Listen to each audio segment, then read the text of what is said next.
Hi, it's me, Dor, and I need a sidebar. So, I have been watching season 3 of Supergirl on Netflix. For those of you who follow me on Twitter, you all know how over the whole Kara Mon-El thing I am. I'm super over it.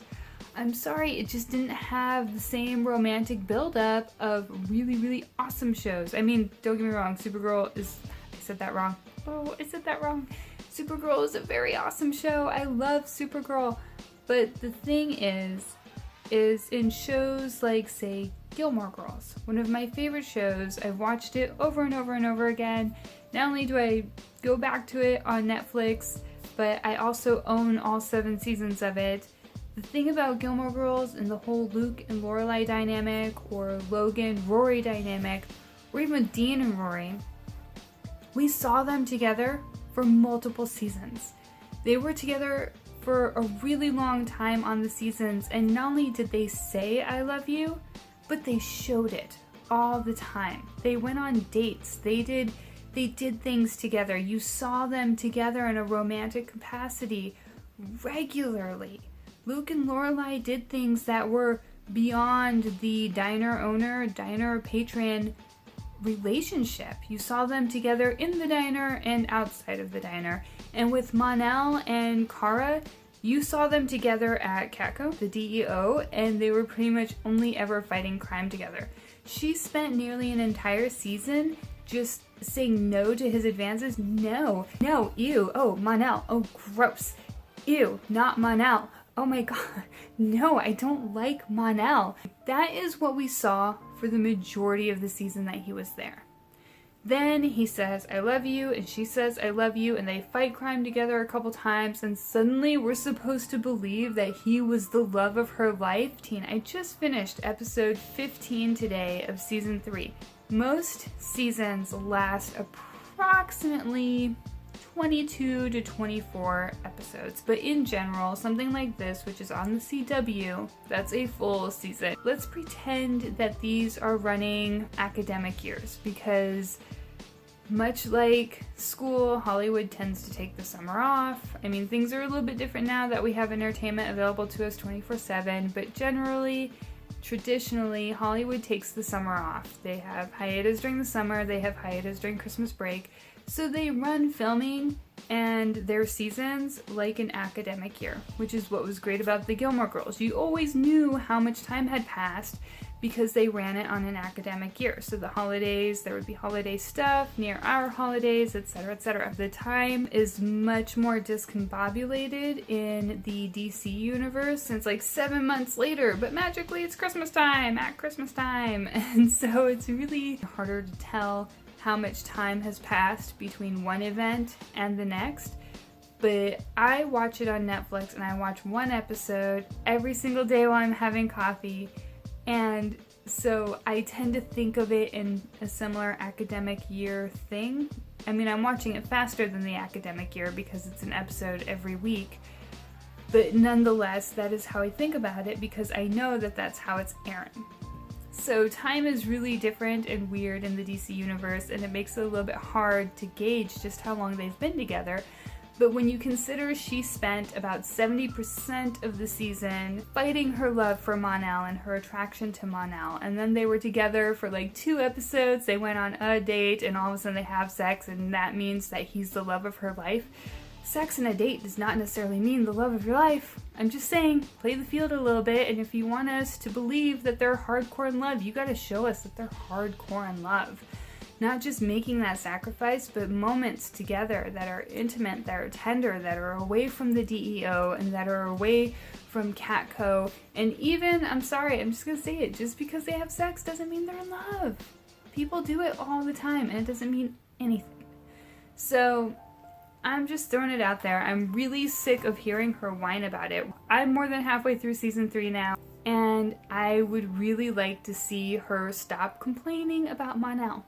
I really, really would. I'm getting so bored. This is a show about Supergirl. Supergirl and her strong lesbian sister. And you know what? They both failed the Bechdel test. It fails so hard. And I'm so sad about this. The fact that she's always brooding over him. You have more important and more interesting things to do with your life, Supergirl. I am not always brooding over some guy or even some girl. I'm open to both. I can't find love by shutting myself off to possibilities. But the point is I have other things to do. You know, I'm making these videos, I'm watching movies, I'm at work, I'm learning about animals because that's my new job now, animals, and I have other things I'm interested in, like killing zombies. So there are plenty of other things in my life that I talk about, and I get it. There's only so many minutes in an episode. Each episode is approximately 40 minutes long. Here's the beauty of a hit TV show, writers, is there are seasons. You can build into these storylines and these romantic scenarios. You have time, okay? It's not like a 2-hour movie where you have to have their entire life in that 2-hour movie.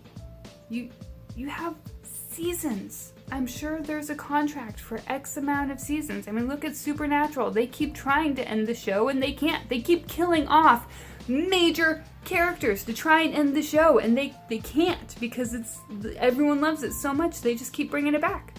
See what happens when you have really good writing that is more than just brooding about boys? I mean, if those boys on Supernatural spent as much time brooding about women as the girls on this show are brooding about their partners, I don't think Supernatural would be as big a hit. I really don't. I think it would have ended for sure, like seasons ago. Why is it men can be on shows and talk about so many other things besides women, but when women are on a show, if they're the main character, they spend half their time, if not more, talking about the men in their lives?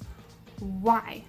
And Alex, you're a lesbian, and while we did see a few more date scenes with you and your girl, it's just as annoying. I'm just saying, the same rules apply for lesbians. Anyways, I just had to get that out there. Although I will say, she brought up a really good point in the episode that I watched today. And she, oh my god, she yelled at Mon-El and was like telling him about how she romanticized about him while he was away. Because she thought he was dead, didn't quite know what was going on with him, and she kept romanticizing their relationship, and she pointed out what a dick he had been in the last season. She was like, you were completely disrespectful to me, I vouched for you at my job, and you tossed your work off onto the secretary who you then nailed in the closet at our place of business, and my reputation was on the line. You had nothing but disrespect for me and XYZ, and she pointed out all these really horrendous things. But now he comes back and he's this amazing guy. He's everything she knew he could be, but he's that person with somebody else. What does that mean? All of this really gets me to thinking about love and what it means to fall in love, because if they were truly meant to be, there would be a genuine give and take, and they wouldn't even have to ask each other. That's one of the things I learned from Gilmore Girls that I really like, and that's what I look for in a partner, what I hope someone looks for in me, and what I try to give to a partner, is Luke and Lorelai's relationship was just a wonderful example of what love can be, and in my opinion should be. He did things for her because he wanted to, because it made him happy. It had nothing to do with really making her happy. I mean, it did make her happy, but he did it because it made him happy to make her happy. And I think the best example is when Lorelai, they go shopping, and she talks about a shirt that he picked out that she got that she doesn't really like, and she says, oh no, I don't even really like that shirt, but see, you really like that shirt, and when you look at me, you'll tell me how much you love that shirt on me, and then I'll wear it more because it'll make me feel good. Holy crap, you picked out all my favorite clothes. It's a really dumb example, but that's my favorite example of how when two people are meant to be together and they just love each other for exactly who they are, they want to do things together, and there's no forcing someone, there's no trying to change someone. Never has Luke ever tried to change Lorelai. Like, he knows that's who she is and how she is, and she does the same.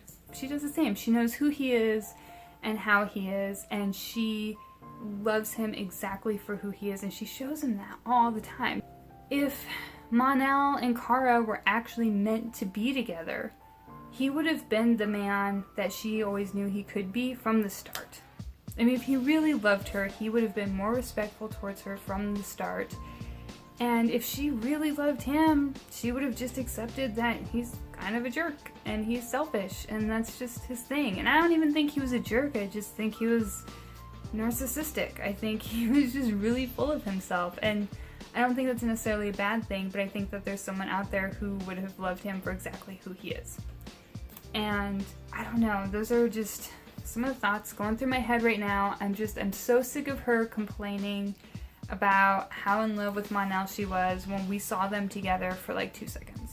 As of now, I would say Lena Luthor and Jimmy Olsen have a much better chance. And just from the couple of episodes that they've had together since their kiss, just since then already, the second they break up, I am going to be heartbroken. Please let them last an entire season, please, because these two are my great white hope for love. I love the idea of Lena Luthor and Jimmy Olsen getting together, and the fact that during this episode she told him, hey, because of what I do and the type of work I do and the people I work with, sometimes there's a lot of discretion that's involved, and he said, you know what, I get it, sometimes you just gotta keep a secret.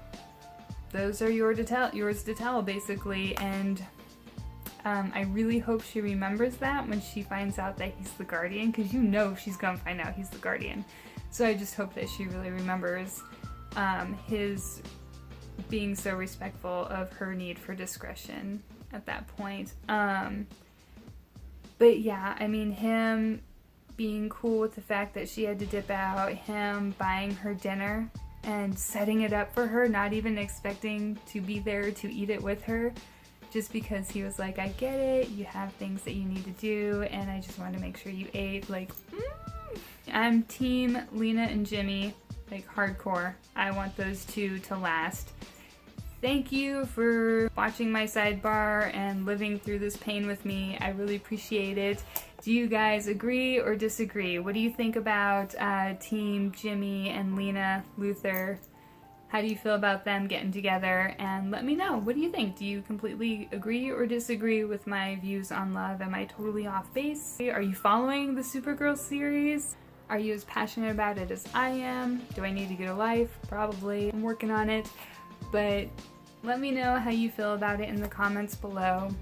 And I'm really curious to hear about Jimmy and Lena. Those of you who are watching season 4, I know they probably break up in season 4, but I mean, it would be nice if you could not tell me they break up, don't they? No, I know that they do, but I don't want them to. I'm so sad. Like, I'm already mourning it because it's just too good a thing. You know it's too good a thing. Anyways, enjoy your movies, guys. Enjoy your TV shows. I will see you later. Bye.